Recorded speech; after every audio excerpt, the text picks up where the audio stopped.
Olá, meus amigos, bom dia, boa tarde, boa noite, na paz do Senhor, graça e paz, tudo bem? Espero que sim.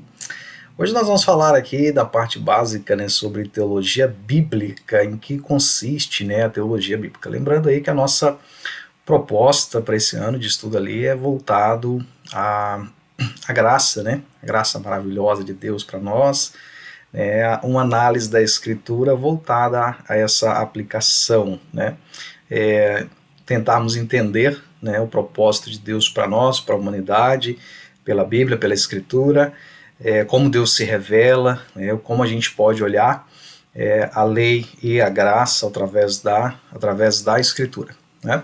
E isso está muito aí voltado dentro da teologia bíblica. Eu quero fazer um resumo bem simples aqui para você, você que às vezes está começando nessa caminhada de conhecer a Escritura, até para você que já tem um certo conhecimento, já leu a Bíblia, mas a gente conheceu um pouquinho aí alguns textos, né, mais pontuais, algumas características aí da revelação e inspiração, né? E eu quero começar falando de teologia bíblica, né? O que é teologia bíblica? A primeira pergunta é, Rodrigo, mas toda a teologia ela não é bíblica? Como é que a gente tem um campo da teologia aí com o nome de teologia bíblica? Quer dizer que a teologia histórica, sistemática, ela não é bíblica? Não, não é isso, né? Bom, primeiro eu fiz a pergunta ali, né, o que é teologia bíblica, e eu já vou começar a responder o que não é. Né? O segundo ponto ali, ó, teologia bíblica como movimento na década de 40 e declínio na década de 60. Quando nós falamos em teologia bíblica aqui para nós, não estou falando desse movimento, tá? Esse é um movimento que surge na década de 40, é um movimento chamado teologia bíblica, que não era nada bíblico, tá? Se você for dar uma estudada nele, você vai ver que não tinha nada de movimento bíblico, né? E ele ganha um auge ali na década de 50, né, junto com até com uma nova onda do pentecostalismo, né, mas tem o seu declínio ali na década de 60, né, a década de 60, lembrando que para nós aqui no Brasil foi uma década muito importante, né, de diversas mudanças no cristianismo, em que nós tivemos muita influências pentecostais dentro da teologia reformada, dentro de igrejas reformadas, onde surgiram novos movimentos ali na década de 60. Né, alguns exemplos, né, aquelas igrejas que recebem o nome ali de renovadas, né, geralmente surgiram ali nessa década de 60, e geralmente são esses movimentos pentecostais que houveram dentro de uma igreja reformada, que elas saíram uma mistura de reformada com pentecostais. Algumas caminharam aí ao longo dos anos para uma identidade mais pentecostal, e outras acabaram voltando bastante para uma visão reformada. Né? Então, o que é teologia bíblica? Não é isso, tá? Esse movimento aí da década de 40, que não tinha muito a ver com teologia bíblica coisa nenhuma, era muito antibíblica, por sinal, muito voltada ao final ali do liberalismo, né? Então, muitas ideias liberais da ciência e razão, né, dentro de um campo santo ali, e não deu muito certo, mas foi extinguido ali nos anos 60. Então, o que é teologia bíblica não é isso, não é esse movimento, tá? Tô falando isso porque às vezes você coloca aí, vou ler um pouquinho o que o Rodrigo falou, vou colocar no Google aqui, vou procurar, e você vai se deparar com isso aí e falar, poxa, não falou nada disso, não tinha nada a ver com isso, né? Mas não é desse movimento então. Bom, ali em cima, se você olhar, eu coloquei 5 abas ali, né? Teologia bíblica, teologia histórica, sistemática, filosófica, homilética. Algumas visões teológicas colocam em 4, né, mas não muda, tá? Todos os subgrupos e itens aí da teologia, eles vão caminhar juntos, tá? Todas as matérias vão estar juntas. A diferença é ali, às vezes, uma visão ali da teologia filosófica, colocar junto ali com homilética, distribuindo algumas disciplinas para um lado, outras para a sistemática, né, porque tá tudo interligado, né. Lembrando que toda a teologia é bíblica, né, quando eu digo isso, eu digo que a base da inspiração e revelação, a base do estudo é a base bíblica, né, então toda teologia tem a sua forma bíblica. Então, formalmente, toda a teologia é bíblica, né, por causa do nosso objeto de estudo, que é a Escritura, e aí fica até a definição do que é teologia, né, não vou entrar na discussão aqui, mas só para você entender, teologia para nós é o estudo sistemático, o estudo da Escritura, tá? Rodrigo, mas a teologia é o estudo de Deus, né? A palavra diz isso, né? E aí a gente tem algumas discussões aí que não é o nosso objetivo aqui, né? Mas então vamos deixar definido como teologia o estudo da escritura, tá? De forma formal, sendo esse o significado aqui para nós de teologia. A teologia bíblica, né, é aquele que se preocupa, aquela que se preocupa em estudar a escritura no seu texto e contexto, né, histórico, filosófico, econômico, social, político, né, e aplicação, né, do texto, de quem fala, para quem fala, quando fala, qual momento, né, e como a gente pode interpretar isso. Isso é a teologia bíblica, eu coloquei ela embaixo ali, geralmente ela está dividida assim entre Antigo Testamento, né, e Novo Testamento, onde testamento aqui eu falo de alianças, né, uma antiga aliança, uma nova aliança, em que lembrando que há um só Deus, né, sendo o mesmo do Antigo Testamento e do Novo, mas eu tenho uma revelação progressiva, né, eu tenho uma revelação, uma inspiração progressiva, onde Deus começa a se apresentar quem Ele é, ele começa a nos mostrar o seu caráter, o seu propósito, né, como sendo o nosso Deus. Isso começa desde o início da criação e até os fins dos tempos, né? Tudo que a Escritura nos ensina sobre Deus. Isso nós chamamos de revelação, né, de revelação muito específica, né? Nós temos a revelação geral e essa revelação específica aqui que a gente está falando, que é esse conhecimento de Deus, tá? De como Deus se revela ao longo da Escritura, né? Você vai ver alguns nomes aí, não é muito padrão, depende a teologia que você está estudando, algumas vão colocar como teologia geral, ou normal, ou teologia comum, revelação, tá? Perdão, revelação comum, revelação geral, outra revelação universal, outras vão chamar aquela revelação específica de Deus como revelação específica, ou revelação especial, revelação pessoal, né? Depende do campo. Mas o que isso quer dizer? Quer dizer que Deus se revela através da criação, através da natureza, através das coisas, né? Essa revelação comum, em que nós, olhando para a natureza, olhando para a criação, nós podemos identificar um Criador, a assinatura de Deus em toda a criação, tá bom? Um texto muito base para isso é Romanos capítulo 1, a partir do verso 18, né? Para tratar dessa revelação natural, revelação geral. E a Bíblia em si, nosso foco de estudo aqui dentro da teologia bíblica, é a revelação especial, aquela revelação que tem durante toda a Escritura, como Deus se revela, e aquilo que Ele se revela para nós. Então, a teologia bíblica busca isso, tá? Busca estudar aí da sua forma mais simples o Antigo Testamento e o Novo Testamento, buscando o conceito da aliança, né, da aliança feita por Deus, né, basicamente as 4 alianças, eu mencionei no vídeo anterior, essas 4 alianças que nós temos, né, a aliança com Abraão, né, Gênesis 12, a aliança com a terra, né, a aliança da terra, da posse da terra, né, nós temos até algumas diretrizes normativas ali sobre a conquista dessa terra, lá em Deuteronômio 7, nós temos a aliança com a casa de Davi, segundo Samuel 7, né, e nós temos a aliança feita conosco, né, cravada, escrita nos nossos corações, aquela aliança profética de Jeremias 31. E a teologia bíblica busca, dentro do seu contexto, desde o Antigo Testamento até o fim dos tempos, né, fazer essa análise sistemática da Escritura, mais focado em Antigo Testamento e Novo Testamento.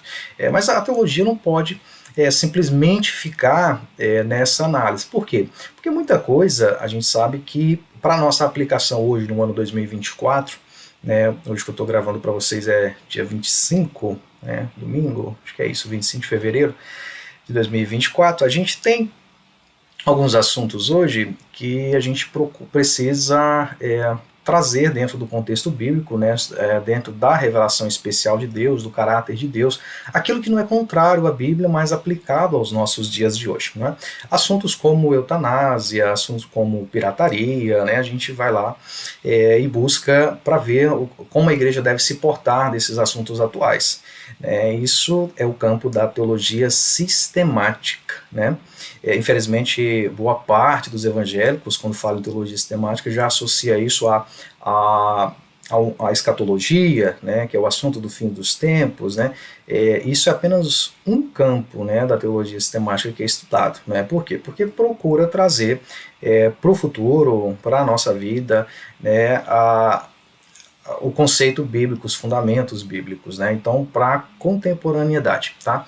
Então, assuntos como eutanásia, assuntos como aborto, né, a da liberação da maconha, né, que a gente tem visto bastante na mídia atualmente, né? Então, tudo isso são assuntos para a gente olhar a base da escritura e trazer para o nosso contexto atual, e isso, o grande responsável disso, né, é a teologia sistemática, que procura de uma forma sistêmica, sistematizar, né, montar um sistema. Por quê? Porque eu tenho um texto que fala de alguma coisa, eu tenho um texto que fala de outro, e a gente junta esses textos, né, numa visão aplicável a nós, e fazemos isso de uma forma sistematizada. Daí a ideia de teologia sistemática. Da mesma forma, assuntos como, por exemplo, a pessoa do Pai, a pessoa do Filho, né, a natureza de Deus, a natureza do Filho, a Trindade, esses são assuntos da teologia sistemática também. Por quê?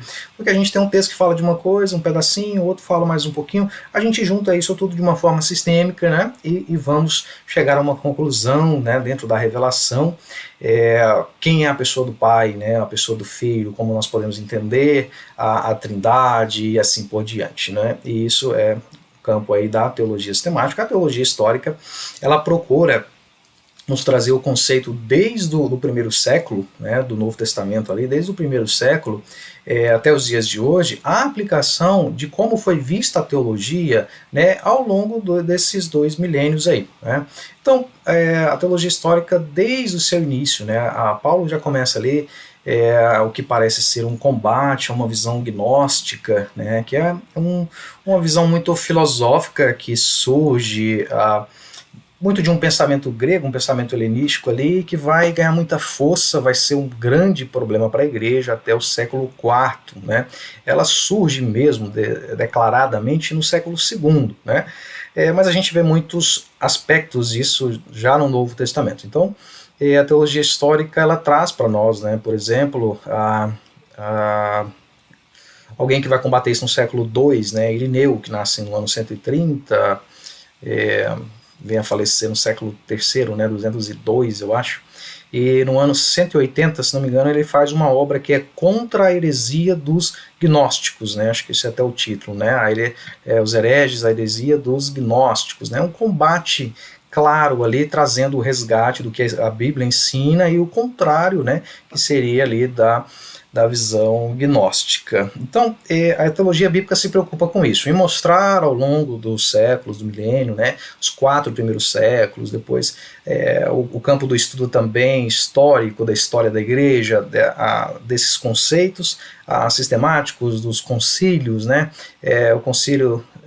os concílios da igreja, né, o ano 325, um ano muito importante para a igreja, a expansão também islâmica, né, no 4º século, 5º século, Europa, Ásia, como vai ficar ali no século VII, VIII e assim por diante. Então a teologia histórica, ela procura trazer para a gente tudo isso aí, reforma, as confissões de fé, a confissão de fé de 1640, a confissão de fé de Westminster, o catecismo, os catecismos maior, menor, enfim, a confissão belga e assim por diante. Tudo isso vai ser assunto da teologia histórica. Então você vê quão profundo o quão é bem dividido, né, e quanto cada um tem a sua responsabilidade aí, pautada dentro da teologia, né? E claro, todas buscando, né, a defesa, essa apologética, essa defesa da fé cristã ao longo aí dos seus anos, né? A teologia sistemática a cada ano sendo aplicada, né, a cada século,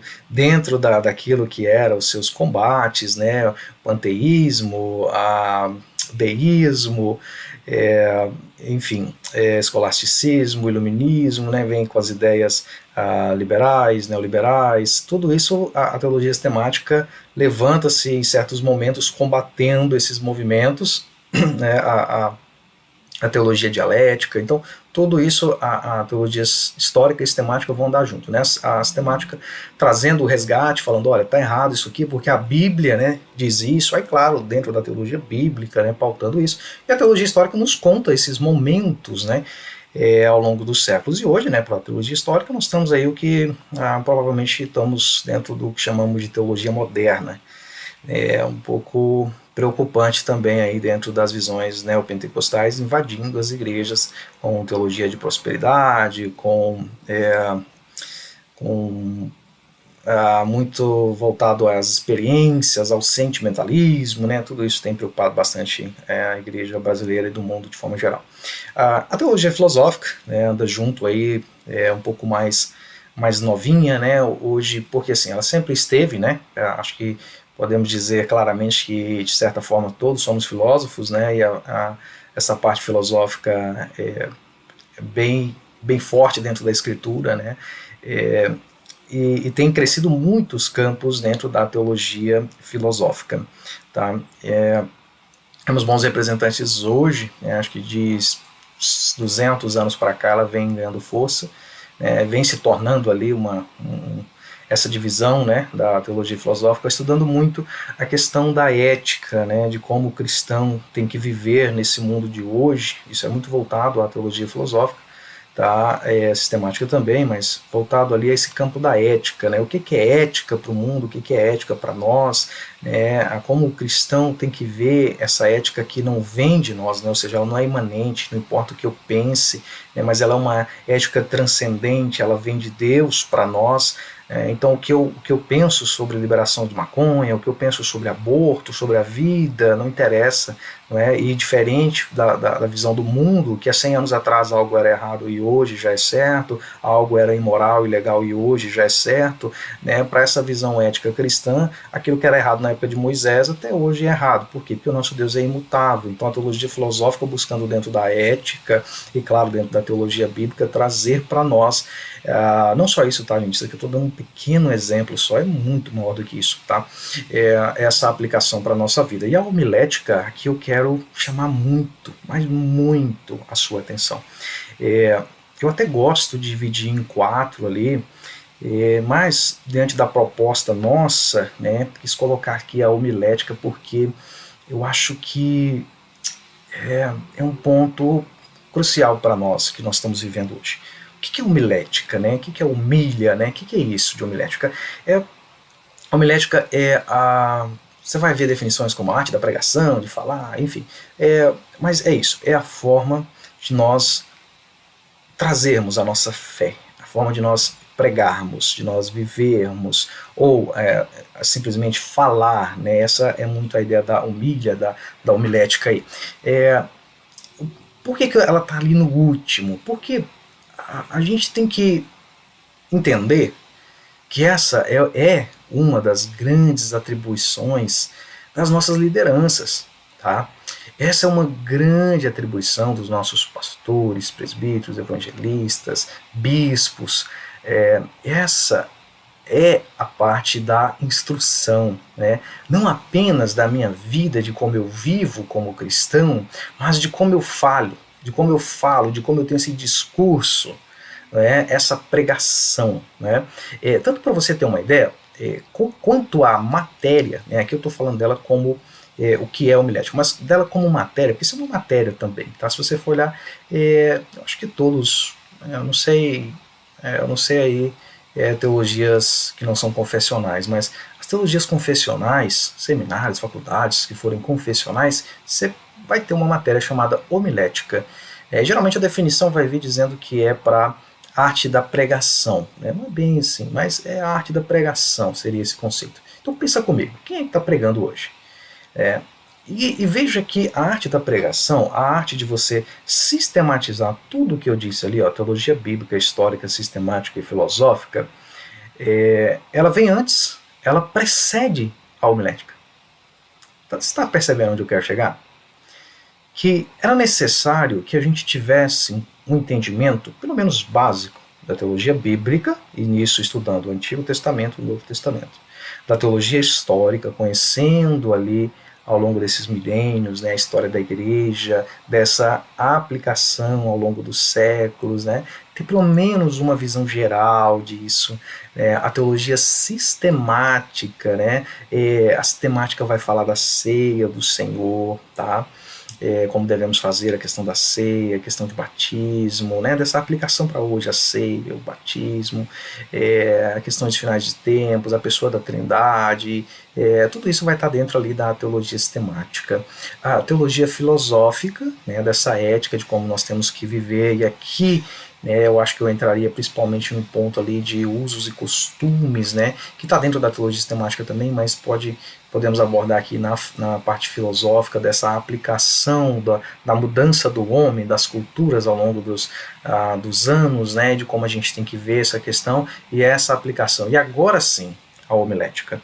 Eu percebo que a homilética é o último estágio dentro da área da teologia, que seria aí, vamos trazer essa definição que eu não gosto não, mas tem muitos livros com essa definição, né? Arte da pregação.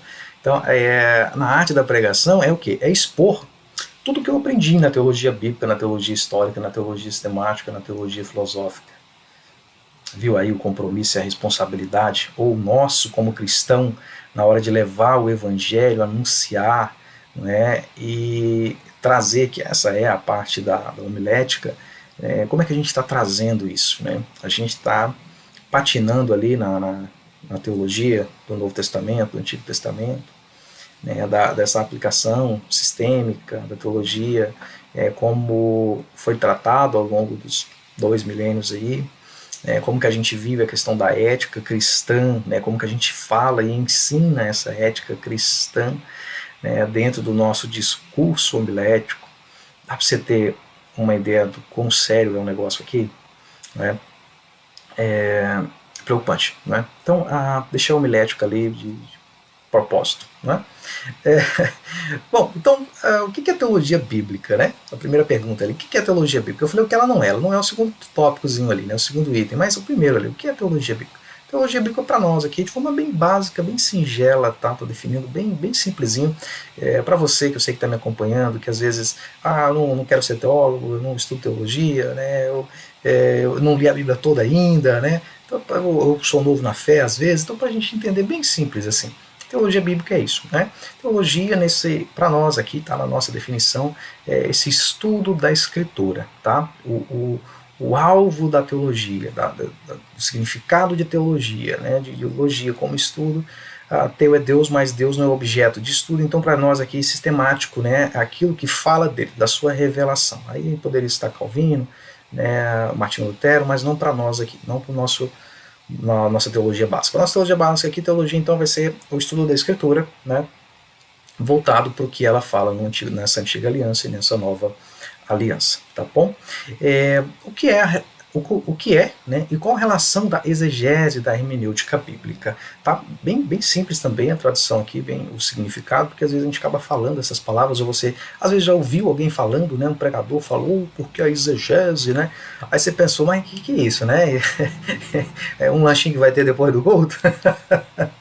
Vai ter um comes e bebes aí, alguma coisa, né, aí que a gente vai provar depois do culto, né?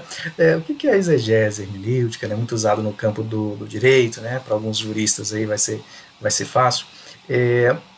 A exegese se concentra num texto em que eu pego ele e divido, e olho essa parte gramatical, né, do texto, essa parte mais a fundo, sabe?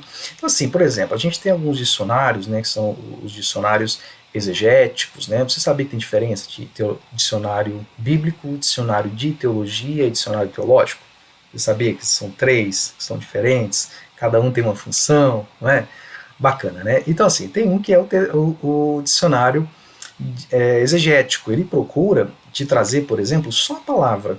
Essa palavra, ela significa várias coisas, né? Mas basicamente ela significa isso e aquilo, porque ela vem da raiz grega, não sei do que, ela vem do tempo verbal, ela vem de não sei o que, dentro do contexto, e aí assim por diante, né? Então essa é a ideia da exegese, você pegar o texto ali e interpretar ele, né, gramaticalmente, tá? Muito voltado a isso, a parte gramática, essa parte ali. Então, assim, para a gente fazer uma boa exegese, a gente vê muita gente falando em exegese, né? E a exegese não dá para fazer sem não dá para fazer sem o conhecimento das línguas, tá?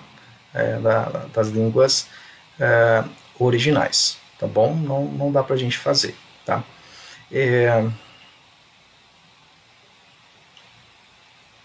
Vendo que eu escrevi errado ali, né? Totalmente errado, tá? Exegese está escrito totalmente errado ali, né? Exegese que eu escrevi? Jesse. Tá bom. Pronto, corrigi o texto ali, né? Vamos continuar, né? A gente erra, né, gente? Fui ver ali, fui ler, falei, que é isso? Então a exegese é isso, tá? A exegese é essa aplicação ali gramatical, né? E nós temos a hermenêutica, né? A hermenêutica bíblica, que é essa aplicação de um todo, né, da escritura, tá? Geralmente a hermenêutica a gente procura, né, aí deixo para você a dica, analisar, por exemplo, o que Paulo falou, né? Então eu procuro analisar dentro do contexto o pensamento de Paulo, né?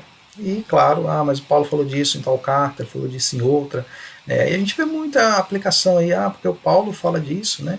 E o Tiago já fala de outra coisa, né, diferente, parece que está em choque, né, mas eles estão falando para públicos diferentes, em situações diferentes, né, e a hermenêutica, então, a gente busca essa interpretação à luz dos textos em si, né, fazendo uma forma harmônica, tá bom? A relação da teologia bíblica, histórica, sistemática, filosófica e homilética, né, a gente pode falar dessa relação o fato de toda ela ser a teologia bíblica em si, né? A escritura é o objeto de estudo, né?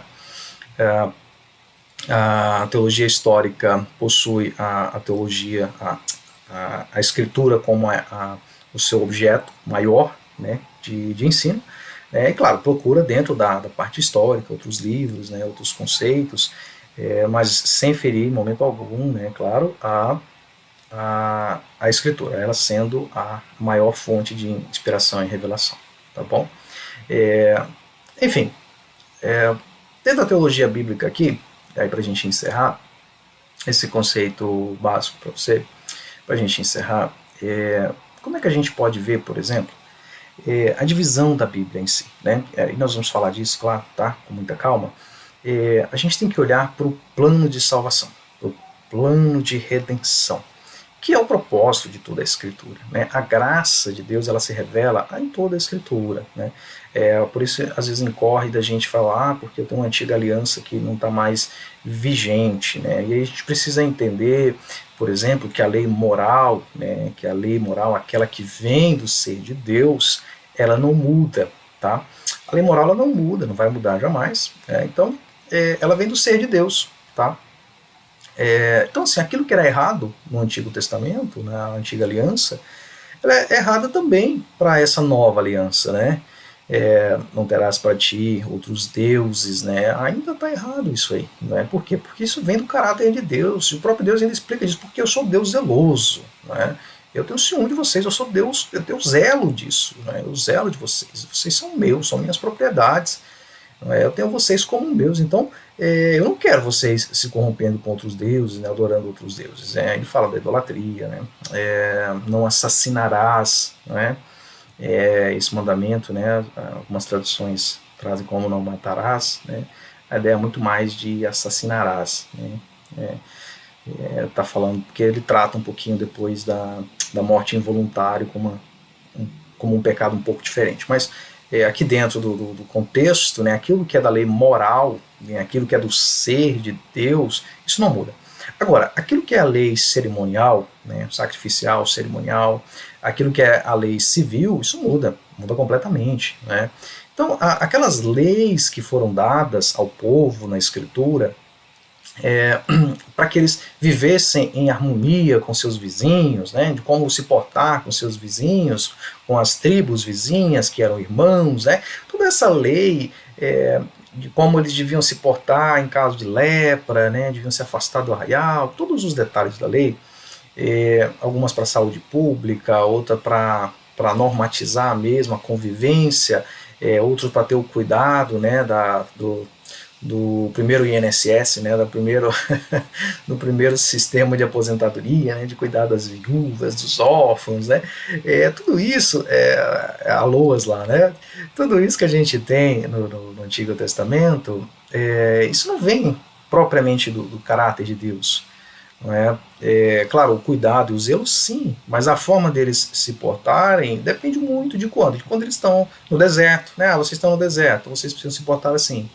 E tem a lei, a Bíblia vai nos trazer a forma que eles tinham que se portar enquanto eles estão no deserto e a forma que eles tinham que se portar quando eles estivessem na terra conquistando e como eles tinham que se portar depois que eles tivessem conquistado a terra. Você vê que isso há uma dinâmica, há uma mudança, e claro, há uma mudança também com o tempo passando, né, com a idade a idade do ferro, né, o tempo do ferro aumentando até a parte tecnológica e tudo. Então, a parte da cultura, da navegação, né, que vem muito forte depois, com a influência que eles vão ter. Mas assim, essas leis, né, que a gente tem, por exemplo, a gente tem 613 leis, né, na escritura aqui, que leis orais, leis escritas, a gente vai chamar algumas de leis negativas, outras leis positivas, né, luta a ser, né, aquelas leis que te impedem de fazer, né, você não pode fazer isso, você não pode fazer aquilo, você vai fazer isso, você vai fazer aquilo, mas que não estão voltadas diretamente ao caráter de Deus, mas sim a uma forma de viverem em harmonia e sociedade. Lembrando que a união, né, essa irmandade, isso é inclusive um do querigma, né, um dos pontos centrais do Novo Testamento, da aliança no Novo Testamento. Tá?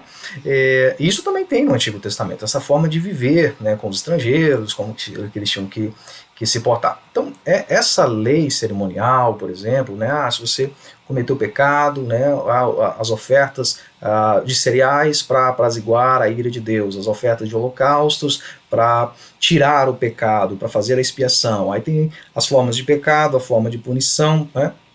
Lembrando que a Bíblia fala de pecados, a Bíblia fala de mandamentos, ela fala de preceitos, ela fala de lei, né? Gênesis 26, verso 5, se eu não me engano, fala que Abraão guardou todas os seus preceitos, os seus mandamentos e as suas leis. É por isso que a gente tem, às vezes, punições diferentes, né? Enfim, são detalhes aí de quando você fere, por exemplo, a lei moral de Deus, né, que aí era um pecado, né? E quando você fere uma lei civil, uma lei de harmonização, né, que às vezes você não infligiu diretamente a Deus, mas quebrou um preceito, né, aí existem medidas diferentes, né? Então muito cuidado com aquelas frases de tem pecado, pecadão, pecadinho, mas a gente tem usos e costumes, a gente tem leis civis e a gente tem a lei moral, né? E muitas vezes a lei civil, por exemplo, ela precisa ser contrariada, né, dentro da lei moral de Deus, né? Quando a igreja precisa se submeter a uma lei civil, né, em que fere a lei moral de Deus, né? Você se lembra dos mártires? Ou você declara que o imperador, né, Diocleciano, por exemplo, né, grande problema para João, né, jogar até ele na ilha de Patmos, né, aí você adora eu como imperador, ou você vai morrer, né? Então a gente tem que obedecer às leis do nosso país, maravilha, né? Romanos deixa muito claro isso. Só que eu tenho uma lei maior, que é a lei moral, né? Então eu preciso infligir um preceito para não infligir uma lei moral, tá bom? E assim por diante. Mas isso é assunto para outra aula quando a gente falar disso, tá bom? E a gente vai falar disso, tá? A gente vai falar porque, por exemplo, a Bíblia trata muito pecados voluntários, pecados involuntários, né, que nós chamamos às vezes de acidentes. Em alguns casos a condenação era a morte, né, no caso do assassinarás, né, não assassinarás, né, e outra de quando há uma morte, né, mas a pessoa não queria, né, a punição é diferente. Um é apedrejado, o outro é mandado sair, né, fugir, embora, né, será tirado ali para que não cause, para que não enche o coração da família, né, foi despedaçada com vingança, e assim por diante, né, enfim. Aqui também na escritura a gente tem muito, tá, dentro da lei, as questões do pecado premeditado, né, pecado voluntário, involuntário, e o Deuteronômio começa dizendo isso, tá? o Rodrigo está falando um absurdo, vai lá. Começa no capítulo 1 até o capítulo 6, falando da forma desses detalhes ali, de como tem que ser pro levita, depois pro sacerdócio, de quem tem que trazer, a forma da oferta, né? Depois vai até o capítulo 16, né? No 17 muda, mas até o 16, dá uma lidinha, você vai ver, ele vai falar de pecados involuntários, tratando diferente do pecado voluntário, e assim por diante. Ele vai dizer do pecado cometido pelo sacerdócio, que levou pelo sacerdote, que levou a igreja a pecar, né? Aí ele vai tratar os pecados por negligência, ou involuntários, ou aqueles voluntários, aqueles premeditados com uma culpa e um pagamento maior, e assim por diante, tá bom? Então a gente vai falar muito disso aí, tá? Bom, dentro aqui então da teologia bíblica, né, a gente vai entendendo esse processo da revelação, né? A Bíblia começa, e eu quero fazer uma divisão para você bem rapidinho, só para você compreender a linha do tempo da Escritura, né? Então você que ainda não leu, ou leu e ficou perdido, disse assim, mas o que você está falando, né? E é normal, tá? Até hoje eu leio textos ali que tem hora que eu leio e falo de que mesmo que isso aqui está falando, meu Deus. E para isso a gente precisa de comentários bíblicos, né, e assim por diante. Mas tem hora que a gente pega, por exemplo, o início da Bíblia, a Bíblia nossa está separada por assuntos, né? Ela não está separada por ordem cronológica, né? Então, por exemplo, o livro mais antigo da Escritura provavelmente é o livro de Jó, né? Você lembra do livro de Jó lá? Antes do livro de Salmos, né? Então, provavelmente o Jó é o primeiro ali que vive mais ou menos na época de Abraão, ali no 12 de Gênesis por ali, mais ou menos nessa época que o Jó vive, provavelmente, se não viveu antes, tá? Se não viveu na época de... o que é possível, tá? Na época de Noé, tá? No capítulo 6 ali de Gênesis, né? Inclusive acho que essa é a corrente majoritária, tá? Por algum motivozinho ali no capítulo 11, no período histórico ali, eu imagino que Jó tenha sido ali por volta da época de Abraão, mas independente disso, Jó é o primeiro, você vê que ele está totalmente lá na frente da Bíblia, né? Então assim, a Bíblia não está organizada por essa sequência de eventos. Então deixa eu fazer para você mais ou menos a ideia da linha do tempo, bem rapidinho. Depois eu vou fazer isso no PowerPoint aqui e apresento para você, tá bom? Mas assim, a Bíblia começa com a história da criação e os efeitos da queda, né, em que todo homem vai ser corrompido, tá? Essa corrupção vai ser muito falada em Romanos. Mas aqui no Gênesis, do capítulo 1 ao capítulo 9, ele mostra a degradação moral e espiritual do homem, né? Isso a gente chama de efeitos noéticos, né? Que é a palavra usa ali de todos, né? Que todas as esferas do homem, né? Espiritual, ético, toda a forma do homem é corrompida, tá? De forma que Deus chama o Abraão e faz com ele uma aliança a partir do capítulo 12.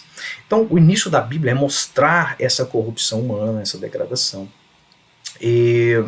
Enfim, depois nós temos os patriarcas, né? Você vai conhecer bem a história, né? Você já deve ter visto bastante falar de Abraão, né? Desde o Abraão até chegar em José, né? Nós temos Moisés, né? Anos depois, ali cerca de 250 anos depois de cativeiro, né? E nós vamos falar disso, porque eram 430 e sim 250, né? Aí você vai, mas lá em 14 dias eu já vou te dar uma referência então para você ver que não é tão simples assim. Gálatas 3, 16 e 17, tá?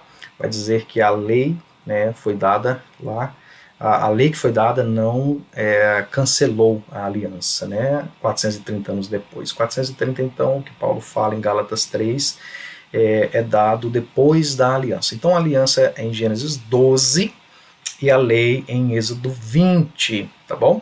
Depois eu posso abordar essa dificuldade ali, porque que a gente fala 430 conforme Êxodo 14, né, quando a gente falar do livro de Josué, tá, para a gente entender realmente qual era a expansão do Egito e entender o que era o Egito. Mas, para nós aqui, seria isso. Patriarcas, a primeira parte da criação, os efeitos da queda, os patriarcas, eles saindo do Egito, né, vindo até a terra da promessa, a conquista, o recebimento da lei, a lei moral, a lei sacerdotal, as instituições, né, de todo o cerimonial, né, a expiação, como isso aponta para Cristo, e depois a conquista da terra, de Josué em diante, né, de que vai da conquista da terra. Aí eu tenho um novo período, tá, começando, né, um hexateuco ali, né, um cumprimento do Pentateuco, né, esse sexto livro que traz o cumprimento que é Josué, e eu vou ter ali uma história até final de 2 Samuel ali, a gente vai falar de, seria bacana dividir, tipo, Josué, conquista da terra, até juízes ali. Aí eu tenho os juízes, a conquista da terra, vem os juízes, né, por mais ali 250, 300 anos, é um pouco difícil de datar, porque tem mais de um juiz no mesmo tempo, né, alguns falam 400 anos, mas é bem imperfeito aquilo ali, porque tem mais de um juiz em locais diferentes, então não dá para eu somar só a data deles, mas é em média ali 300 anos, tá, dos períodos do juiz. Aí tem um juiz na terra, não dá muito certo, aí vem reis, né, que vem os reis. O último juiz, você conhece, Samuel, né, o profeta Samuel. Aí Samuel unge Saul, Davi, depois Davi reúne todo o reino, aí nós temos a monarquia unida. Aí começa-se um novo ciclo, que é o da monarquia unida, que vai durar pouco tempo, né, depois da morte de Davi. Você tem Salomão, depois vai haver uma divisão do reino, Jeroboão e Roboão. E aí você separa, a partir de agora, a história. Fica um reino do norte com 10 tribos, reino do sul com 2. O reino do sul tem capital Judá e é chamado de Judá a partir desse momento na escritura. E toda referência de Israel se refere ao reino do norte. Reino do norte, diversos problemas, aí começam-se os profetas a profetizarem no norte, no sul, ali bastante profetas, profetas que nós conhecemos na escritura. O reino do norte vai ser destruído em 722 a.C. pelo reino assírico, e depois 539, 600, 605, né, é a data mais comum aí, o reino do sul é levado cativeiro para a Babilônia, volta para sua terra, reconstrói, Neemias, Ezra, reconstrói a cidade, vem depois o império que eles estavam no Império Babilônico, né, vem o império ali que é o período dos persas, depois o império grego, tem Alexandre, tem os Seleucidas, né, tem os macabeus, a história dos macabeus. Esse é o período de silêncio da nossa Bíblia, tá? Que a nossa Bíblia acaba em Malaquias, o Antigo Testamento, e aí nós temos ali uns 423, mais ou menos, né? Geralmente a gente fala 430 anos, que é um período de silêncio, né? Chama de período interbíblico, período de silêncio, período intertestamentário, né? Entre testamentos, e aí já começa depois com o Império já Romano, né? E aí é onde nasce Jesus e vem o novo, começa-se o Novo Testamento. Basicamente, pessoal, essa é a ideia da linha do tempo da Escritura. Então, tudo que você lê no Antigo Testamento está dentro de algum momento ali. Ou eles estão no período da monarquia unida, ou período dos juízes, ou da monarquia unida, né? Ou dessa monarquia já separada, reino lá no norte, reino no sul, aí reino no norte sofrendo guerras, vários reis, um matando o outro. O negócio ali é complicado, viu? Um rei cortando a cabeça do outro, matando a descendência para ninguém assumir, né? É quase tem uns seriados aí, né? De reinados aí que um vai matando o outro, é mais ou menos por aí, tá? Esse é o reino do norte.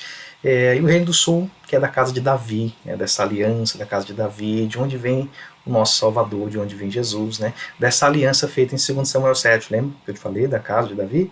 Essa aliança, né, do reino de Davi. Então dali vem Jesus a nascer já na nova aliança. Então a teologia bíblica é isso, é a gente olhar para todo esse contexto e a todo momento a gente vendo o quê? A misericórdia de Deus, o amor de Deus desde a criação, né? Deus cria o homem, tudo para a honra e glória do seu nome, né? Do próprio nome dele, cria o homem, coloca ele no jardim, né? Dá todas as coisas para ele ali, e ele peca contra Deus, Deus o confronta para que ele confesse, né? E você vê ali a graça, né? Então você começa a ver a graça não só na criação, mas na própria queda do homem, né? Onde o homem faz aquilo que Deus diz para ele: olha, dessa árvore você não vai comer, né? Não é maçã não, viu, gente? É a árvore do bem e do mal, é um fruto que a gente não conhece. Dessa árvore você não vai comer. E aí ele come, né? E Deus aparece, conversa com ele, não é? Isso é o quê? É um favor imerecido. O homem não merecia isso, mas Deus vai lá, confronta ele, né? Isso já é graça, tá bom? A graça de Deus se revela desde sempre, né? E a graça de Deus se revela tão perfeita ali que a gente tem ali o que a gente chama de proto-evangelho, né? Que é o versículo 15 do capítulo 3, né? Que ele fala, quando ele fala com a mulher, fala com o homem, fala com a mulher, fala com a serpente, e quando ele dá a condenação e e a maldição, né, do que aconteceria sobre eles, sobre cada um deles, né, desde a serpente, da descendência, né, do maligno ali, e aí ele fala, né, que enviaria o seu filho, claro, não com essas palavras, né, ele fala por inimizade entre ti e a mulher, entre a sua semente e a tua semente, essa ferirás o calcanhar e tu lhe ferirás a cabeça. Ali falando desse nascimento da descendência da mulher, né, dessa semente da mulher, né, palavra hebraica ali, inclusive, tem o mesmo significado para semente mesmo, para sêmen, né? A palavra vem polida, né? Para não ficar essa palavra ali na escritura, vem semente, né? E é isso, né? Da semente da mulher, né? Interessante isso, né? Isaías também fala disso, Isaías 7,14, né? Pegando um ganchinho, ele fala, né? Que uma virgem conceberá, ou uma moça, conceberá e dará à luz um filho, será o seu nome Emanuel, né, Deus conosco, e assim por diante. Então a Bíblia fala dessa revelação do reino de Deus, né, e Jesus vem dizendo, olha, eu vim, eu sou, o reino de Deus chegou. Né? Muito bonito quando ele fala com a mulher samaritana, né? João relata isso. Aí ele diz, porque esse reino, né, e já chegou, né? Bonito isso Jesus falando, né, já chegou. Então a escritura é isso, é o reino de Deus, é a revelação, a inspiração, quem é o nosso Deus, como ele se apresenta para nós, o propósito de tudo isso para nós, dessa salvação, né, de tudo isso. Então nós somos afortunados por termos a escritura aí para estudar. Então a teologia bíblica é isso, nós vamos continuar com análise dentro aí da Bíblia, aí, claro, nos próximos ali eu vou falar um pouquinho de cada livro ali, capítulo, fazer um resumão geral para a gente dar um passeio pela escritura, corrigindo alguns grandes problemas, alguns viés aí, alguns problemas ali. Ixi, tem muito, tá? Desde a criação tem muito, né? Meu Deus. Mas eu vou tentar não ficar parado em um texto, assim, tá? Dar uma andada boa aí pela escritura para a gente ter uma visão geral, principalmente, né, da aplicação para a nossa vida. Só falar um pouquinho da divisão da Bíblia, eu já encerro, tá bom? Bíblia, né, é uma palavra que vem do grego, né, Bíblios, né, que são coleção de livros, vários livros, né? Essa divisão que a gente conhece de capítulos, né, e de versículos, ela é muito posterior, tá? Então toma cuidado quando você lê, eu estou lendo a Bíblia, eu estou lendo um capítulo, né? Autor nenhum escreveu para você ler um capítulo, tá? Para com isso, isso aí é para você se localizar dentro da escritura, tá? Então assim, nem sempre essa divisão é muito boa, acho que a divisão melhor que tem de capítulos e versículos é Jonas, né? Tirando o capítulo, finalzinho do capítulo 2, né, que a gente não sabe o último versículo, se ele faz parte do 2 ou se ele está no 3, tirando ali o Jonas, que o Jonas é acho que o mais certinho que dá para você ler ali com capítulos, o restante não foi feito para isso, né? Tanto que a história da criação começa no capítulo 1, verso 1, e sistematicamente ela vai até o capítulo 2, verso 4, parte A, porque a parte B do versículo 4, ele não pertence ao capítulo, àquela parte anterior da história, ela pertence à sequência posterior, né? Se você ler faz sentido, mas se você dividir você vai ver que aquela parte B do versículo 4 do capítulo 2 de Gênesis, ela não pertence àquela história anterior, ela dá início à próxima história. Então, você vê que nem a divisão de versículo é assim tão bacaninha, tá? E para que foi dividida, né? A gente tem 31.102 versículos, né? Para a gente poder se localizar. Você imagina chegar na igreja e falar, vou ler, e eu começar a ler um texto e, né, só falei o livro, ninguém sabe onde está, né? Então essa divisão de capítulos, né, 1189, 66 livros, né, é para a gente se localizar, tá bom? Ela não é para a gente ficar presa, né, nessa leitura, inclusive ela atrapalha, tá? Quando você lê, por exemplo, Colossenses, Paulo está combatendo uma visão filosófica, para mim, uma visão gnóstica, né, tanto que ele vai falar do pleroma, né, que era algo ali da divisão entre céus e inferno, né, céu, terra, né, que ele vai falar da plenitude, né, ele usa a palavra grega pleroma, né, que era uma palavra usada pelos gnósticos. O livro inteiro é um combate, né, um início da saudação, a apresentação, ele combatendo, ele falando das raízes filosóficas, até o capítulo 2, capítulo 3 ali ele já começa a falar na parte final do capítulo 2, do capítulo 3, ele começa a falar da parte do evangelho ali, trazendo para nós a aplicação e tal, e vai até o final e apresenta as considerações finais. O livro é um assunto só, então como é que eu vou ler capítulo 1? Como é que eu vou ler o capítulo 2? Tá tudo errado. Vou ler o capítulo 2 sem ler o capítulo 1, sem nem quem ele está falando. Então, assim, cuidado com essa divisão, tá? Essa divisão não foi dada para a gente ler, eu li o capítulo, eu li tantos capítulos da Bíblia hoje, eu li 2, eu li 3, né? Não, a história, por exemplo, que eu te falei de Josué, da conquista da terra, ela vai até o capítulo 10. Capítulo 11, 10, aliança com os Gibeonitas. Capítulo 11, eles vão para o Reino do Sul combatendo. O 12, eles entram em guerra com o do Norte. Depois vem a divisão da terra, até o capítulo 21 de Josué. Então, assim, você vê que o assunto começa e vai até lá na frente, né? A conquista da terra, pra você ter uma ideia, ele é um tema que vai ser feito, inclusive, a conquista que vai levar o Davi a ser reconhecido por todas as nações, a conquista da terra, que começou lá em Josué. Então, assim, eu tenho que pegar a conquista da terra lá em Josué e pelo menos até Davi ao reino, a monarquia unida, né? E depois, né?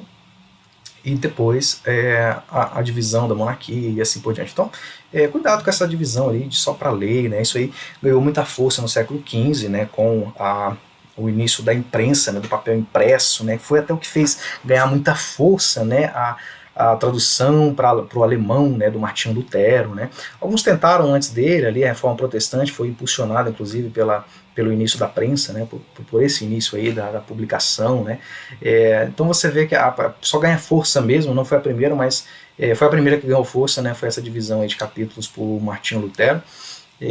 Mas fica aí a dica para nós quando você for ler, pega o livro, lê o livro todo, né, rapidinho você lê. Você pega um final de semana ali, senta, você lê o livro de Josué todinho. Você tem uma ideia, uma visão geral, né? Assim, estou dando um exemplo, tá? De qual livro, né? A escritura toda é assim, né? Mas não fica muito presa em capítulos não, porque tem tudo para estar errado, tá? Tem hora que o capítulo começa, né? Até o Novo Testamento divide, né? Tal assunto, cura não sei do que, agora começa o outro, dentro do mesmo capítulo às vezes, né? Então você vê que podia ser um novo capítulo, né? Enfim, tem assunto que começa e a gente para no capítulo e ele continua no próximo capítulo, né? O assunto não acabou e a gente parou porque o capítulo acabou, né?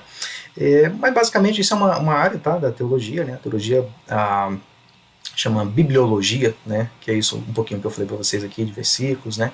Aí sim tem diferença de um versículo ou outro dentro do mesmo ali, né? Por exemplo, duas traduções, Revista e Corrigida, Revista Atualizada, da Almeida, no capítulo 13 de 2 Coríntios, uma tem um versículo a mais que outra, né? Tem os mesmos textos, mas uma tem um versículo a mais que outra. Uma termina, acho que no 13, outra no 14, termina com a bênção apostólica, muda de uma tradução para outra. Mas são detalhezinhos, né, ali de organização da Bíblia, tá bom? Bom, isso é teologia bíblica, né? Essa parte da análise em si, do contexto, né, histórico, voltado ali para a interpretação do texto, né, com a exegese, com a hermenêutica. Tá vendo que agora já dá para falar e você entender? Às vezes é uma palavrinha um pouquinho mais bonitinha, né? E às vezes a gente ouve ser solto aí de qualquer jeito, né? Mas é isso, tá bom? Acho que é isso, né?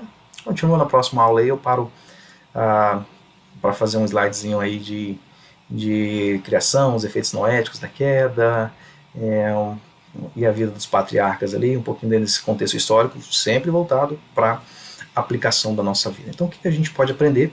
Para eu encerrar as considerações práticas, né, eu quero sempre falar disso, da consideração prática para a nossa vida. Primeiro, a teologia é o estudo da Escritura.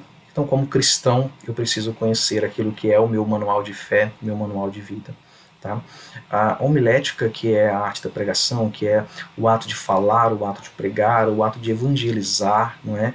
Ela é nada mais que uma aplicação da teologia bíblica, histórica, sistemática, filosófica, de todos os conceitos do cristão em si. Para quê? Para a gente não ficar caindo em religiosidade, confundindo usos e costumes, entendendo que o pecado em si é uma afronta à lei moral de Deus, e a gente tem que tomar muito cuidado quando a gente fala em usos e costumes, para não incorrer dentro de uma lei moral sem ela ser, porque senão a gente fica igual aos fariseus, né?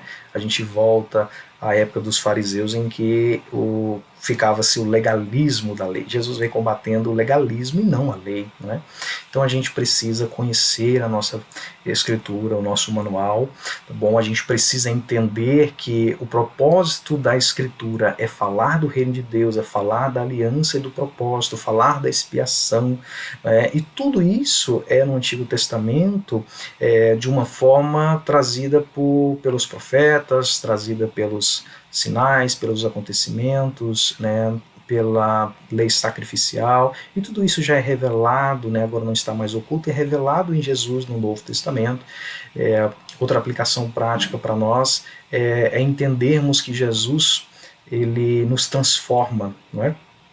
Ele muda a nossa vida desde que nós aceitamos a sua palavra como infalível, como verdadeira, como inerrante. Né? É isso que nós cristãos ortodoxos, né? Ortodoxo significa orto, né? Algo correto, né? essa doxia correta. Né?